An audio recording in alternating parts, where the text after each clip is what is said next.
Hello, let's talk about interesting device that got a lot of popularity recently, and sometimes I can even call it hype. I can totally understand why topping G5 became such popular device recently. It's relatively affordable, of course, it's just $300, but for this $300 you're getting battery-powered portable digital to analog converter with Bluetooth receiver functionality. It supports all codecs, I mean SBC, AAC, all types of aptX and LDAC. But it works also as USB digital to analog converter with amplifier. It uses ESS 9086 or what, or no, it's 9068 if I remember right, to perform digital to analog conversion. It offers up to 1200 milliwatts for 32 ohms load. Work time is like up to 9 hours from single-ended output and up to 6 hours or 7 with balanced output, but it depends on gain, and sometimes it's even lower than that, but actually it's something to expect from the device. You can get either a lot of power, compact size and long battery time. At max you can get 2 of these 3. But enough talks, let's look what we've got here. So package is really simple, you can see like nothing super bright. Pretty big manual, they even include measurements here, so nice for those who want. Oh, actually it's not measurement, it's warranty certificate. And here is the manual, or no, sorry, that probably was the manual, and this one is the manual and also advertisement booklet for topping models. If you didn't know, Topping create a lot of good desktop models too. I reviewed some of them in the past. So let's put device aside for some time and see what we've got in this box as accessories. So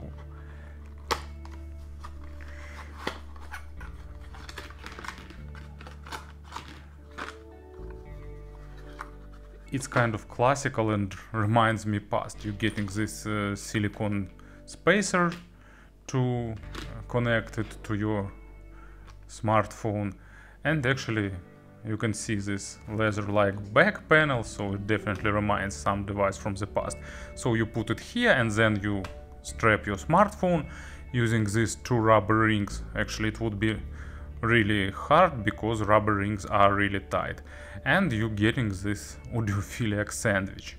I'm not a fan of such solutions, but like, I'm not saying that my tastes are better than other. You're getting 2 cables, so straight one, so you can connect it like this, and you're getting angled ones that you can connect sideways. Also there is a special version with lightning cable inside. Linear cable for using it is just an amplifier, and also pretty short USB type A to USB type C to use with desktop or to charge. So in terms of design, it's relatively bulky, but of course not that much as it could be, especially some time ago. There are 2 versions, I've seen silver and black one, both machined from single piece of aluminum. Looks really great, feels nice in the hand. Of course it's for those who went a long way on the path to audiophile, because like, imagine strapping your smartphone to this big body.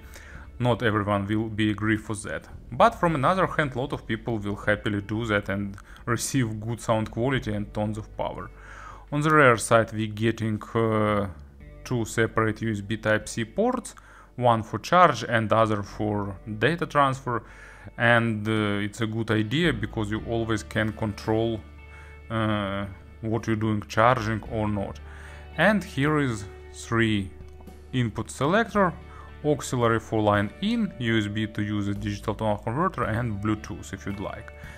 On the front panel we're getting Pentacon 3.5mm in out and 3.5mm in.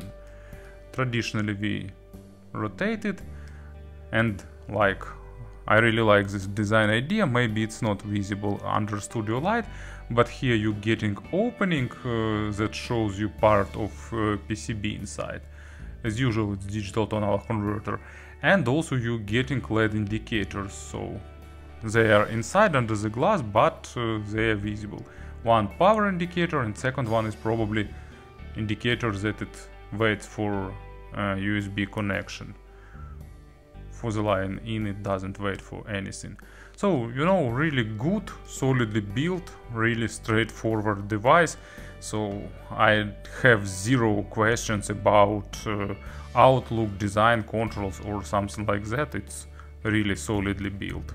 And of course about the sound, so here I've built improvised setup. I didn't pull that rubber rings, but here how it looks with FIO M11 Plus.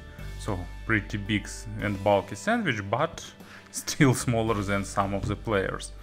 And in terms of sound, it's actually pretty simple. It's linear, it's transparent without any significant coloration, or not that significant too. Maybe if you listen really attentively, there could be a bit of coloration on the lower mids, but you know, I won't bet that it's true. Maybe it's just my imagination, because in general it sounds really linear and without accents anywhere. So bass goes to the maximum depth, pretty well controlled. Main actually deeper bass is not perfect, but on a really good level.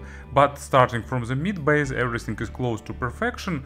Really good balance of speed, weight, impact, resolution and other stuff. So this amplifier doesn't try to accent something or like to highlight anything, so it's not trying to be more punchy or more weighty. Basically what's present in your record you will get, and you know, it's a typical for the recent topping creations.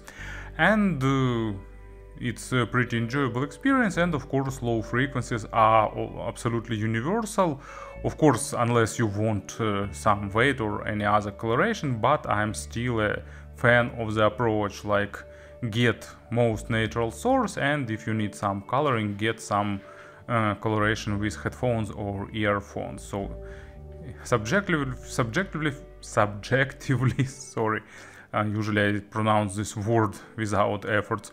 It's subjectively I prefer like such sources than some coloration.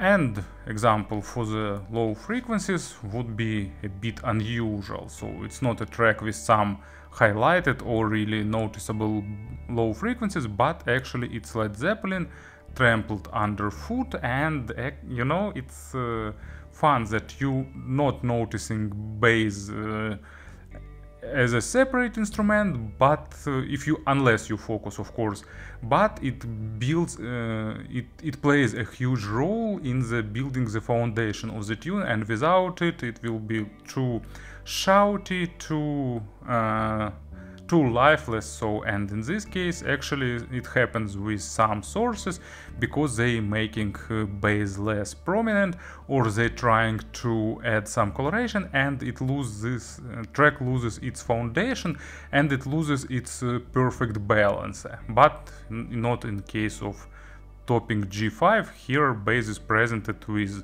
really good control and with good amount of everything. Mid frequencies are linear, natural, not trying to go deep into the micro details. That's good, so we don't having something squeaky, shouty, too forward. But from another hand, it's not trying to add some weight, to add some emotions, dynamics. Just what you got in the record you will get. And that means that it's really critical for the quality of record. Of course, bad records won't make your ears fall apart. No, it's definitely not the case. But on poorly mastered and record tracks, you just won't be satisfied with music. Sometimes some people can call this dull, but in general it's not the dull of the digital tonal converter, but more a matter of record itself. But on well recorded tracks, and especially on good, on perfectly recorded tracks, you'll get that nuances, you'll get perfect balance of vocal, you'll get good body and weight for vocal, for instrument. It's really enjoyable experience. When it's necessary, it's airy, suiting great to the chamber music, for example. When it's properly recorded and some like few instrumental not orchestra band, you'll get all nuances of that instruments. On the aggressive tracks you'll get all the necessary aggression, so what is present it will give you. Imaginary stage is pretty big, it's noticeably above average in width and in depth. For me depth is a bit better prepared and layered, but width is also good without attempts to exaggerate it, so it's built very accurately. And example for the mid frequencies, actually what was my example? Don't remember. Oh yeah, it's, you know, that I love dire Straits, not even like, but probably love. Usually I don't use them for critical listening, because I can't be critical with dire Straits. But in this case it's just a track to demonstrate everything, and it has really good guitar at the beginning and in the middle part, and that second part of this track with monotone bass guitar and incredible guitar work of Knopfler. It's like something really stellar, and with such transparent and natural device it's really good and enjoyable experience. And the treble, it's energetic but without overdoing that, so it gives you just a good amount of airiness, of sparkle. It gives you good sense of room and presence. Extension is really good, not at the maximum level, but still really good. Layering is pretty basic, but it's still a really good result for this price tire. So usually to get at least basic layering, you're going to more expensive players. So nice treble, unless you are really treble phobic and want something without high frequencies at all. So example for the treble will be Miles Davis, Black Satin. And you know, someone once wrote me that it's impossible to test anything with Miles Davis on the corner, but I don't use it for testing here. I use it for the demonstration, and I really like to listen to this work. Honestly, I prefer it more than Kind of Blue, but you know, actually I prefer more lot of Davis albums over Kind of Blue. But of course I respect the role that a Kind of Blue played in the history of music. But this track is really interesting, saturated with different effects, and of course trumpet work is also incredible, and all that stuff requires good treble performance, and actually you getting it. To get 100% you need something with better layering, but you know, it's not things that you will be really missing listening to this digital tonal converter. Speaking about the pairings, it's pretty universal thanks to 3 gain levels. Actually, even with Noble Han, that are not super power hungry model, I used the medium gain. And on the low gain it will be really great pairing with some sensitive in-ear monitors. And on the high gain, actually be careful and don't accidentally push it, because otherwise you'll get really big shock to your ears, to your earphones, and it can be dangerous both for ears and earphones, and I'm not sure what is more pitiful.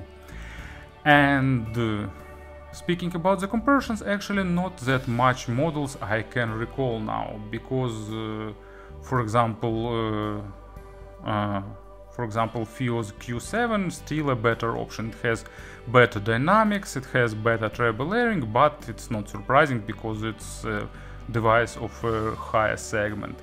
FIOS offers like Q3S, they are not on this level because they are a bit warmer, more weightier, so this one is more refined. Actually, you know, roughly speaking, I don't like to do such parallels, but I'd say that it plays on the level with modern mid-tier players that I reviewed recently. And FIO is really missing some digital tonal converter in the segment between Q3 and Q7. And what we also get in this segment, probably nothing. So actually there are a lot of things, but I didn't test them. Like Xduo has their recent updated XD05, and also they have POC2 digital tonal converter. I haven't tested. POC1 was pretty nice. So to make things short, really great offer if you want to sacrifice some usability and you're okay with using Sandwich or some kind of another portable chunky setup. It's a really good way to get more high-end sound paying less money. Thank you for listening, thank you for your attention, and of course have a nice day.